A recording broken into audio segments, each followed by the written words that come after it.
Yes, we are back with part 2 of this amazing crossover between two of my all-time favorite franchises.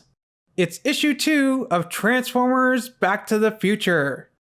Picking up from where the last issue left off, Marty is hesitant about trusting a giant robot, but he explains that his name is Gigawatt and he's an Autobot from the future. A robot from the future? I don't know if I'd trust that. But Starscream gets back up and is covered in fertilizer, or manure, or poop, whatever you want to call it. Poor Starscream. Marty chucks his new skateboard at Screamer, and it talks? Yes, the skateboard also turns out to be a robot in disguise named Skills.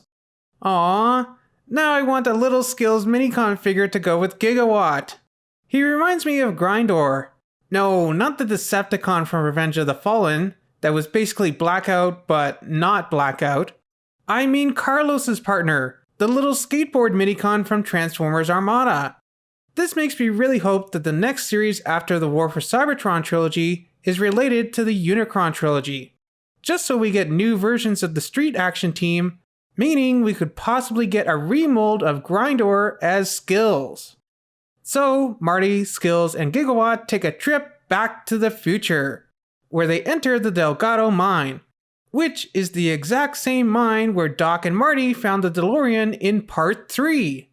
But it is now home of the Resistance, where we meet Rodimus Prime, as well as Bumblebee, who are both looking much worse for wear.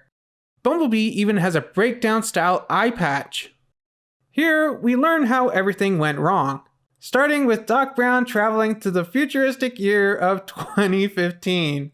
That still cracks me up a bit. 2015? You mean we're in the future? Future, Marty? What do you mean? How can we be in the future? As it turns out, Rumble stowed away on board the DeLorean in his cassette mode after he battles with Bumblebee. But before Rumble can reveal that he's actually a bad guy, Doc Brown befriends the Decepticon and helps fix him up. But Rumble calls the Decepticons in 2015 and tells them that he's finally secured the time machine. And who should arrive but Megatron? Who is also in really bad shape. Really? I thought for sure they were setting up for Galvatron, which would make sense since Megatron would have been turned into Galvatron in 2005. I guess events went a little differently in this continuity. Also, Megatron's desperation for time travel technology and the Decepticons seemingly losing the war feels very reminiscent of G1 Megatron in Beast Wars, and his message on the Golden Disc. Maybe this comic is in continuity with Beast Wars. Oh, wouldn't that be awesome if they went back to the distant past in the next issue, and there's the Maximals and Predacons? I can only hope. Rumble steals the DeLorean and travels back to the 70s, where he enslaves Biff, until he eventually uncovers the Ark and wakes up the Decepticons. Biff remarks how there are now 2 Rumbles, and Megatron destroys one of them, which seems pretty horrible. I mean, they couldn't just repaint and rename one of them into Frenzy or Enemy or something like that. Also, it seems like Megatron actually destroyed the Rumble from the past, but if he did that, that would mean future Rumble wouldn't exist and all his work would be undone.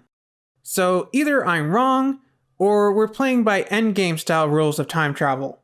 Think about it. If you travel to the past, that past becomes your future. And your former present becomes the past, which can't now be changed by your new future. Exactly. So Back to the Future is a bunch of bullshit? It is also revealed to us that Gigawatt was originally built as a Decepticon. But when he finally had enough of Megatron's cruelty, he scanned the DeLorean and tried to escape. But Megatron shot a hole right through him, damaging the flux capacitor. Elsewhere in 2015 Hill Valley, Einstein runs into Marty's parents. Scrapper is about to execute George when he is blasted from behind by Doc Brown and his futuristic sniper rifle, similar to how he made an old steampunk sniper rifle when he was trapped in the Old West. They'll shoot the fleas off a dog's back at 500 yards, Stanton, and it's pointed straight at your head. And we end this issue with Doc standing triumphantly over Scrapper, making a comment about how this is a red letter day, the day that they take back the world from the Decepticons, which is a reference to the first movie, when he remembers back to November 5th, 1955, the day that he invented time travel. Here's a red letter date in the history of science, November 5th, 1955. And I love some of the little references in this panel. I like how it looks like Doc still managed to acquire a pair of those Bret Hart looking glasses, which kind of functioned as Google glasses. You know, if Google glasses took off. And he appears to be wearing the self-lacing Nikes that he would have given to Marty to impersonate his son. And finally, it looks like Einie is still wearing the stopwatch from when he first time traveled. Aww, cute little puppy.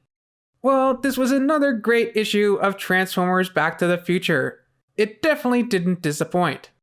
Again, I really want a figure of Skills now. Although I think I would have preferred that he be the hoverboard from the future instead of just the normal skateboard. But I guess the fact that the hoverboard was made by Mattel would have made it a little tricky for Hasbro to make a Transformer out of one of their rival company's products. Oh well, maybe a third party will give us a Skills figure, in both his normal skateboard form and one homaging the hoverboard. I didn't like how cruel Megatron was in this issue, but I guess he is supposed to be the bad guy. Although I did like his Cruella de Vil style cape. He looked fabulous in it. Let's just hope he didn't skin a bunch of Dalmatian puppies to make it. I also didn't like Marty calling Gigawatt deaf and stupid, which is obviously a nod to Griff in part 2. It seems a little mean for Marty. I did like that Flame War was in this issue. I heard that she's been showing up in some of the recent IDW comics. I hope that we see more of her and Flare Up in more Transformers media. But come on, Hasbro, give me figures of these girls already. I missed out on both of their BotCon toys. I need official retail figures of these two. Overall, a great issue. I just wish that I wasn't spoiled on the fact that Gigawatt was originally a Decepticon. And don't worry, I don't think it was in the comments. I'm pretty sure it was a random post on Twitter. Guess I should have started reading these sooner. Well, let me know what you thought of this issue of Transformers Back to the Future down in the comments. Remember to like, share, and do all that other fun stuff. And I'll see you here next time for issue 3 of this amazing crossover. See you then!